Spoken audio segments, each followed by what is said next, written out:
안녕하세요. 지방시 양과자입니다. 오늘은 비군 고용량 비타민 댓글들 중에서 고용량 비군을 먹어도 피로회복에 전혀 효과가 없다. 피로가 개선되지 않는다는 분들이 계셔가지고 그분들을 위해서 영상을 준비했습니다. 그 전에 구독, 좋아요 먼저 눌러주시면 감사하겠습니다. 우리가 피곤하면 가장 먼저 피로회복에 좋은 영양제를 찾게 되는데요. 사실 영양제로 해결할 수 있는 부분은 피로의 많은 원인 중에 일부분에 속합니다.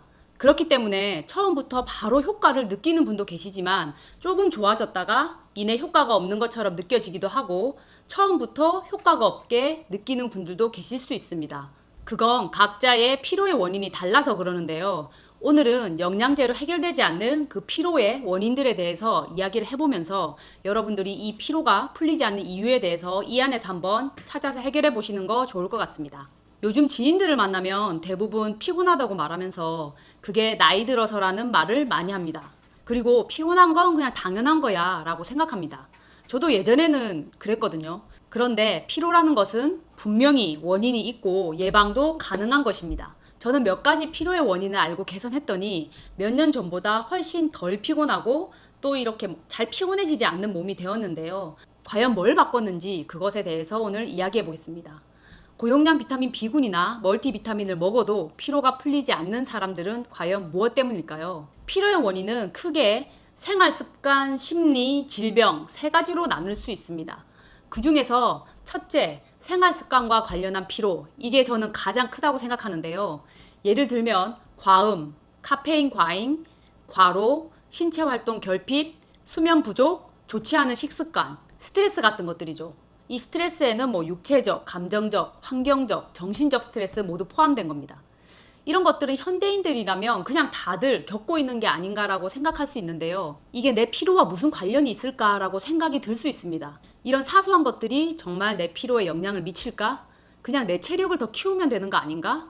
아니면 피로에 더 좋은 영양제를 더 먹으면 되는 거 아닌가라고 생각이 들 수도 있습니다. 그런데 사실 이런 부분들을 조금씩 신경 쓰다 보니까 정말 피곤하지 않은 몸이 만들어졌습니다. 거기에 영양제는 숟가락만 얹었을 뿐 이러한 것들을 개선하는 게 훨씬 더 효과적이라는 것을 저는 느꼈습니다. 그래서 오늘 이 영상을 보시고 여러분들도 몇 가지만 한번 개선해 보시길 추천드립니다. 제가 가장 큰 효과를 본 건 좋지 않은 식습관을 개선한 것입니다. 아침에 건강에 좋다는 베이글에 커피로 식사를 하고 점심에는 회사밥을 먹고 저녁에도 뭐 회사밥을 먹든지 아니면 이제 집에 있는 간편식, 요즘 뭐 냉동볶음밥 이런 거 많이 나오잖아요. 그런 것들로 이제 간단하게 많이 이용했었는데요. 거기에다가 과자 중독이었던 저는 하루 종일 과자를 입에 달고 살았습니다. 그래서 지방시 멤버들이 저탄수화물 식단 하기 전에 자기들이 이제 끊고 싶은 걸 자기 다들 닉네임으로 정했는데요. 제가 그래서 과자가 된 거죠. 그래서 양과자입니다. 기존에 제가 먹었던 음식들을 돌아보면 거의 탄수화물 위주였습니다. 현대 사회에서는 탄수화물이 가공하기도 쉽고 가격도 매우 싸기 때문에 주위에 제품이 되게 넘쳐납니다. 그래서 손만 닿으면 다 탄수화물이죠. 주변에 한번 생각해보고 한번 둘러보세요. 탄수화물 간식이나 먹을 것들이 되게 많거든요. 근데 여러분, 탄수화물 위주로 식사를 하잖아요. 그럼 순간적으로 혈당이 되게 빨리 올라가요. 그러면은 우리 몸은 에너지가 빡 도는 느낌을 받죠. 근데 그 혈당 올라가는 게 사실 좋은 게 아니라서 우리 몸에서는 이 혈당을 낮추는 인슐린이라는 호르몬을 췌장에서 분비해서 혈당을 딱 낮추게 됩니다. 그럼 우리는 어떻게 느끼는 줄 아세요? 상대적으로 힘이 쭉 빠지는 느낌을 받습니다. 약간 저혈당 같은 증세인데요. 실제로 저혈당은 아니지만 만약에 고혈당을 딱 됐다가 순간적으로 그게 딱 떨어지게 되면 상대적으로 저혈당인 것처럼 느끼게 되는 거죠. 이러면서 우리 몸은 피곤하다고 느끼고 스트레스를 좀 받게 됩니다. 이걸 우리는 하루에 한 번만 그러는 게 아니고 뭐 탄수화물 위주의 밥을 먹거나 아니면 간식을 여러 번 먹게 되면은 그 과정을 계속적으로 반복하게 되면서 그런 피로나 아니면은 뭐 힘이 빠지는 느낌 그리고 스트레스를 우리 몸은 받는 겁니다. 제가 예전에 이제 탄수화물 위주로 식사를 했을 때 에너지가 떨어지니까 쉽게 먹을 수 있는 과자를 자주 먹게 되었고 그런 순간적인 당 충전으로 컨디션은 순간적으로 이렇게 탁 올라갔습니다. 그런데 아까 말씀드렸다시피 잠시 좋아진 듯 하다가 금방 예전보다 더 안 좋게 떨어지는 것을 느끼게 됩니다. 그래서 저는 또 어떻게 했냐면 또 과자를 먹습니다. 왜냐면 다시 기분이 좋아지고 싶으니까요. 그런데 이제는 속도 좀 쓰리고 컨디션은 다시 또 금방 또 안 좋아집니다. 근데 이 정도는 늘상 있는 느낌이라 보통은 이제 무시하고 계속 그것들을 반복하게 되죠. 제가 과자를 끊고 저탄수화물 식단을 하다 보니까 그게 얼마나 불편하고 안 좋은 느낌인지 이제는 알죠. 여튼 혈당을 올리는 간식이나 식사를 먹으면 반응성 저혈당으로 인해서 힘이 없어지고 잠도 오고 그러는 겁니다. 예전에 점심 먹고 저는 미친 듯이 졸렸거든요. 그렇게 졸린다면 내가 고탄수화물 식사를 한 게 아닌가 한번 뒤돌아보세요. 게다가 정제 밀가루로 만든 도넛이나 과자, 뭐 빵 같은 간식들은 우리 몸의 미량 영양소, 즉 비타민이나 미네랄들도 고갈시키면서 추가로 우리 몸을 더 피곤해지게 만듭니다. 이런 비타민이나 미네랄이 모자르면 대사가 원활하게 될 수 없기 때문에 에너지 생성에도 문제가 생길 수 있고요. 그래서 멀티비타민이나 비타민 B군을 보충해주면 우리가 막 힘이 나는 것처럼 느껴지고 이제 피곤이 풀리는 게 느껴지는 거죠. 그게 그 고갈란 영양소들을 보충해줬기 때문이에요. 하지만 이걸로는 피로의 일부를 해결한 것이기 때문에 중요한 것은 급격한 혈당 변화를 막는 것이 덜 피곤해지는 몸을 만드는 방법이라는 겁니다. 이 그래프를 보시면 혈당 변화가 가장 심하게 일어나는 것은 탄수화물이고 그 다음에 단백질, 가장 낮은 것이 지방입니다.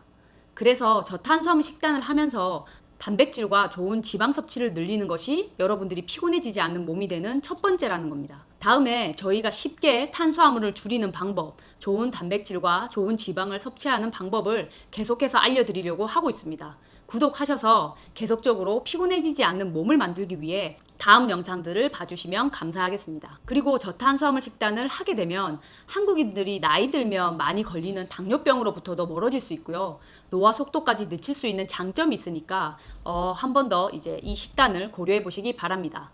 그리고 암에 걸릴 위험성도 그만큼 줄어드는데요. 제가 사실 저탄수화물 식단을 시작한 이유가 암 예방 때문입니다. 그런데 예상치 못하게 부수적으로 제가 다른 데에서 더 좋은 결과들을 더 빨리 얻고 있거든요.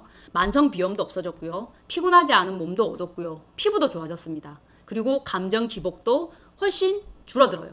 그러니까 여러분들도 피곤함을 많이 느끼셨다면 한번 시도해 보셨으면 좋겠습니다. 다음은 커피인데요. 커피는 하루에 보통 2잔, 많으면 3잔까지 마시죠. 여러분들도 그러시죠. 저도 그랬는데요. 요즘 저는 커피 줄이기 노력으로 하루에 뭐 한 잔만 마신다거나 아니면 아예 안 마시는 날도 있습니다. 그리고 그 뒤에 또 차 마실 일들이 있다면 무카페인 차를 마시거나 물을 마시는데요. 이게 해보니까 내가 커피 마시는 게 습관이었구나 라는 것도 좀 깨달았고 뭐 여러 가지 장점들도 느끼고 있습니다. 여러분들 중에 나는 카페인을 충전해줘야 잠이 깨고 머리가 돌아간다 라고 하시는 분들은 더더욱 카페인을 끊어야 하는 상태인데요. 왜냐하면 그런 분들은 이미 우리 몸을 깨우고 에너지를 주는 코티솔이라는 호르몬 분비가 잘 안 되고 있을 수 있습니다. 그게 잘 안 되면 잠도 잘 안 깨고 몸에 힘도 없는데요. 이 코티솔이라는 호르몬이 뭐냐고 하면요. 보통 아침 6시에서 8시쯤 부신이라는 그 신장 위에 있는 작은 기관이 있습니다. 거기에서 분비되는 호르몬인데요. 이게 분비되면 우리 몸의 혈당을 올리고 몸이 잠에서 자연스럽게 깨게 하는데 역할을 합니다. 즉 우리 몸에 에너지와 활력을 주는 호르몬이죠. 그래서 아침에 이 호르몬이 분비되는 시간에 우리가 저절로 몸이 잠에서 깨면서 눈이 이렇게 막 떠지는 것입니다. 그런데 이 코티솔이 분비되는 시간인 오전 6시에서 8시 사이에 우리가 커피를 마시게 되면 우리 뇌는 자연스럽게 성질이 유사한 코티솔이라는 호르몬 분비를 감소시키게 됩니다.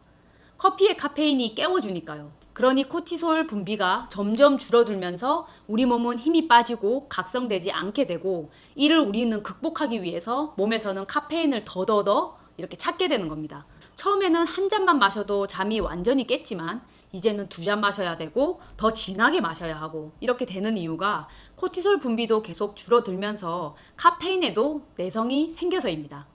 이미 이런 분들은 커피를 일정 기간 끊고 다시 코티솔 분비를 올려서 제대로 작동하게 해줘야 몸이 덜 피곤해집니다. 그리고 내가 꼭 한 잔은 마셔야겠다고 하시면 잠에서 깬 지 2시간은 지난 후에 드시기 바랍니다. 코티솔이 충분히 활동해서 역할을 할 시간을 주고 그 다음에 카페인을 넣어주는 겁니다. 그리고 오후 5시 이후에는 카페인 섭취를 하지 않아야 또 깊은 잠으로 피로를 회복할 수 있습니다. 그래서 잠도 정말 피로 회복에는 중요하거든요. 그러니까 커피를 줄이고 끊어보시는 노력을 해보시는 게 사실 피로 회복도 되고 피로를 잘 느끼지 않는 몸이 되는데 매우 중요하다고 할 수 있습니다. 세 번째 고친 생활 습관은 술입니다. 제가 술을 많이 즐기는 타입은 아닌데요. 다행히 요즘 회식 스타일도 많이 바뀌었고 만취할 때까지 마시지도 않을 뿐더러 코로나 이슈로 더더욱 회식을 안 하다 보니까 음주량이 많이 줄었습니다. 그런데 뭐 기사 같은 거 보면은 편의점 맥주 매출은 되게 늘었다고 그러죠. 저도 예전 같으면 집에 편의점 맥주를 이렇게 채워놓고 뭐 불금에는 맥주 한 잔씩 하면서 기분을 냈을 것 같은데요. 지금은 제가 저탄수화물 식단을 하잖아요. 당 함량이 높은 맥주는 거의 안 마시고 집에서 당 함량이 낮은 와인이나 위스키를 가끔 탄산수에 타먹는 정도로 마시고 있습니다. 그림을 보시면 식사가 잘못됐습니다. 책에서 발췌한 그림인데요. 이 책 되게 좋아요. 다음에 한번 이제 소개시켜 드릴게요. 그림에서 맥주가 혈당을 올리는 거 보세요. 빵보다 조금 낮은 정도죠. 반면에 와인이나 위스키, 진 종류를 보면 혈당 변화 어떻습니까? 거의 없죠. 물론 알코올이 우리 몸에 좋진 않지만 가끔 마신다면 그래도 이런 혈당 변화를 크게 주지 않는 술을 마신다는 겁니다. 이런 혈당 변화를 적게 주는 것도 있지만 맥주만 끊어도 사실 술 마시는 일이 저는 많이 줄 수 있다고 생각하거든요. 그만큼 맥주가 맛도 있지만 성인들이 음료수처럼 그냥 뭐 밥 먹으면서 먹고 간식 먹으면서 먹고 이렇게 음료수처럼 마시게 되다 보니까 손이 더 자주 가게 되는 것 같습니다. 아무튼 저는 맥주를 끊음으로써 과음과 잦은 음주를 하지 않게 되었고요. 밤에 술 한 잔은 또 밤늦게 과식을 부르게 되고 그걸 또 밤새도록 우리 몸은 또 소화를 시켜야 되니까 우리 몸이 쉬지 못하게 되는 거거든요. 그러니까 아침부터 또 피곤하게 몸이 깨게 되는 거고요. 그렇기 때문에 여러분들 술을 좀 적당히 드시고 만약에 드신다고 한다면 당질이 낮은 술로 가끔 드셔보는 거 추천드립니다. 그리고 다음은 과로인데요. 사실 저는 일 중독입니다. 일하면서 느끼는 이런 성취감이 저에게는 큰 기쁨을 주는 것이기 때문에 쭉 과로를 하면서 저는 살아왔는데요. 요즘은 제가 좀 더 좋은 상태로 가기 위해서 일부러 쉬어주려고 노력을 하고 있습니다. 우리 몸은 간단히 자율신경과 중추신경으로 나눌 수 있는데요. 신체의 기능을 껐다가 켰다가 전환을 담당하는 것이 자율신경입니다. 우리가 일부러 신경 쓰지 않아도 자연스럽게 이루어지는 맥박이나 이렇게 숨 쉬는 것 같은 호흡, 그리고 소화 같은 것들을 이제 자율신경이 담당하는데요. 이 자율신경은 또 두 가지로 나눌 수 있습니다. 낮 동안 활발하게 활동하는 교감신경과 밤에 활발한 부교감신경으로 나눌 수 있습니다. 신체의 기본 설계대로라면 더 많은 신체 활동을 하는 낮에 교감신경이 우세해야 되고 쉬어야 하는 밤에는 부교감신경이 우위를 차지해야 합니다. 그런데 우리가 과로, 즉 밤에도 낮에도 일을 한다고 한번 생각해 보세요. 우리가 일하는 것은 우리의 교감신경이 활성화된 상태를 말합니다. 쉬어야 하는 밤에도 교감신경이 우세해 있다면 부교감신경은 반대로 억제되어 있게 됩니다. 이런 자율신경의 균형이 무너지면서 교대가 원활하게 이루어지지 않게 되는데요. 그러면 병에 걸릴 수준은 아니지만 컨디션이 좋지 못한 상태가 계속 지속되게 됩니다. 숙면에도 문제가 있게 되고요. 교감신경은 우리 몸에 긴장이 있을 때 나타나는 반응이기 때문에 계속 오랜 시간 일을 하면서 그 긴장 상태를 이제 가늘고 길게 유지한다는 겁니다. 일단 이런 과로를 하게 되면 부교감신경과 균형이 무너지게 돼서 코티솔 분비를 높게 만들고 이건 이제 또 부신을 닳고 닳게 만드는 나중에는 결국 그래서 코티솔 분비가 잘 안 되게 되는 원인이 됩니다. 그러면은 코티솔이 에너지와 활력을 주는 호르몬인데 그게 잘 분비가 안 되니까 또 우리 몸은 힘이 없고 피곤하게 되는 거죠. 그러니 적절한 휴식, 즉 부신 피로 회복을 위해서 노력하면 좋은데요. 이 부분에 대해서는 내 몸의 에너지 도둑이라는 책을 추천드리고요. 8월 달에 지방시 온라인 독서 토론회 라이브 영상이 올려져 있으니까 위에 카드 한번 눌러서 보시기 바랍니다. 앞서 말한 술, 커피, 과로 모두 깊은 수면을 방해하고 수면 부족을 유발하게 됩니다. 사실 수면 시간은 피로를 푸는 최고의 회복 타이밍이기 때문에 숙면을 취하는데 방해되는 것들은 피로 회복에 아주 안 좋다고 보시면 됩니다. 그러니 고용량 비타민 B군을 먹어도 피로가 풀리지 않는 것입니다. 우리가 휴식을 취하는 밤에는 부교감 신경의 전환이 원활하게 이루어지게 해서 수면 중에 충분히 피로를 풀 수 있게 해주는 것이 중요하다는 거 다시 한번 말씀드리고요. 마지막 피로와 관련한 생활 습관은 가벼운 운동입니다. 뭐 매일 헬스장 가라는 말은 아니고요. 여러분들 피곤해서 쉴 때 혹시 이 소파에 누워서 하루 종일 이렇게 TV 보면서 누워 있으신 적 있으신가요? 그런데 오히려 더 피곤하다는 느낌 받으신 적 없으세요?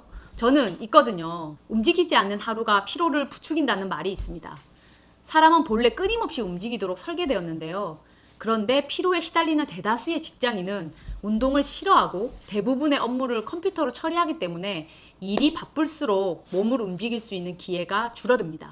특히 너무 피곤한 날에는 더더욱 아무것도 하고 싶어 하지 않죠. 하지만 다음 날까지 피로를 쌓아두지 않으려면 그런 날일수록 가벼운 운동을 하는 편이 좋다고 합니다. 특히 가벼운 유산소 운동은 뇌를 자극해서 피로 해소에도 도움을 준다고 하는데요. 혈액순환을 촉진해서 뇌와 근육에 산소를 공급해 피로 물질이 쌓이는 것을 막아준다고 합니다. 이로 인해서 뭉친 근육이 풀리고요. 자율신경과 호르몬도 서서히 균형을 되찾을 수 있다고 합니다. 특히 스트레스가 쌓이면 밤에도 교감신경이 우위를 차지해서 숙면을 취하기 힘든데요. 이때 가볍게 땀 흘리는 정도의 운동으로 교감신경을 더더욱 활발하게 해주면 취침 시간에는 교감신경의 활동이 빠르게 저하되고 자연스럽게 휴식에 관여하는 부교감신경이 우위를 차지하게 된다고 합니다. 자율신경이 안정을 되찾으면 몸과 뇌도 휴식 상태로 들어갈 수 있기 때문에 피로를 해소하기 위해서는 가만히 있는 것이 아니라 좀 가볍게 몸을 움직이는 편이 좋습니다. 자, 여러분, 이게 영양제만으로 해결되지 않는 피로를 유발하는 생활 습관에 대해서 말씀드렸는데요. 다시 한번 정리하면 고탄수화물 식사, 그리고 커피, 술, 과로, 운동에 대해서 말씀드린 거고요. 생활 습관이 아닌 심리적인 면과 질병에 대해서는 짧게 말씀드리고 끝내도록 하겠습니다. 심리적인 면은 뭔가 불안하다거나 걱정이 있는 경우, 우울한 일이 있거나 슬픈 일이 있는 경우, 또는 이제 스트레스를 받고 있는 경우에 몸이 피로하다고 느낀다고 합니다. 특히 스트레스가 가장 큰데요. 육체적 스트레스, 감정적 스트레스, 환경적 스트레스 모두 부신을 고갈시키고 피곤한 몸을 만든다고 합니다. 사람은 이별이나 사고, 질병에서도 스트레스를 받지만 감기, 다툼, 직장 스트레스, 심한 육체 활동, 환경 독소나 나쁜 음식 같은 사소한 것들에서도 스트레스를 받는다고 합니다. 그래서 여러분, 가능하면 감기에 안 걸리게 면역력을 높이는 것도 피로를 안 느끼게 하는 데 도움이 되고요. 환경 독소를 피하는 것, 그리고 좋은 음식을 먹는 것이 우리 몸이 스트레스를 받지 않게 하는 방법입니다. 그런데 이런 작은 스트레스들이 별거 아닌 것 같지만 이게 동시에 조금씩 다 발생한다거나 그게 누적돼서 만성화돼가지고 부신이 충분히 회복할 수 있는 기회를 갖지 못한다면 부신 피로는 계속 발생하고 있기 때문에 여러분들은 늘 피곤한 몸이 되는 것입니다. 여기에 어떤 대인관계 등이 더해지면 몸은 정말 더 힘이 없어지고 피곤해진다고 하는데요. 그러니까 여러분들 심리적인 면을 해결하는 것도 여러분들이 피로를 안 느끼게 하는 것에 매우 도움이 됩니다. 여러분들이 스스로 스트레스를 안 받게 의식적으로 노력하는 게 중요하다는 얘기인데요. 이런 얘기 들어보셨는지 모르겠어요. 그 감정도 선택이라는 말이 있거든요. 예를 들면 차가 막힐 때 짜증이 나고 막 화가 나면서 막 운전대를 친다고 상황이 해결되지는 않잖아요. 이런 상황에서 내가 과연 짜증 낼 것인가, 아니면 그냥 그 상황을 받아들이고 그냥 음악 한 편 감상할 수 있는 시간이다 라고 생각하고 음악을 들을 것인가는 내가 선택할 수 있다는 겁니다. 그에 따라서 실제로 내가 받는 스트레스는 달라진다고 합니다. 그러니까 평소에 의식적으로 긍정적인 마인드도 신기하게 피로하지 않는 내 몸을 만드는데 중요하다고 합니다. 그리고 진짜 마지막, 질병이 있는 경우입니다. 급성 간염이나 암, 빈혈, 아니면 만성 피로 증후군이나 갑상선 기능에 이상이 있어도 피곤해집니다. 따라서 원래 사람은 피로를 느끼는 것이 정상이지만 내가 충분히 자고 영양제도 먹고 음식도 잘 먹고 스트레스도 안 받는데도 이게 계속 피곤이 느껴진다고 하면은 병원을 찾아가셔서 어떤 질병이 있는 것은 아닌지 체크를 해봐야 됩니다. 이렇게 멀티비타민이나 고용량 비타민 B로 해결할 수 없는 부분의 피로도 많다는 것을 오늘 알아봤는데요. 이러한 습관이나 원인들을 관리하면서 여러분들이 영양제를 먹어준다면 정말 컨디션이 엄청 좋아질 겁니다. 진짜 이 컨디션을 한번 좋은 게 느껴지고 나면요, 예전으로 돌아가기 정말 싫어지거든요. 그러니까 여러분들도 이 앞에 말씀드렸던 여러 가지 원인들을 한번 꼭 해결해 보시고요. 추가로 피로에 도움이 되는 영양제로 식사 쪽이 좀 부족하시면 멀티비타민이나 비타민 B군, 고용량 쪽이 더 도움이 되실 거고요. 스트레스가 좀 심하다고 하시면은 비타민 C가 도움이 많이 된다고 합니다. 그 외에도 코엔자임 Q10, 마그네슘, 오메가3도 여러분들의 피로 회복에 도움이 된다고 하니까 한번 같이 고려를 해보시고요. 오늘은 이만 마치겠습니다. 늘 컨디션 좋은 여러분들이 되시길 응원하고요. 그럼 오늘도 끝까지 시청해주셔서 감사합니다. 다음에 더 건강해져서 만나요. 감사합니다.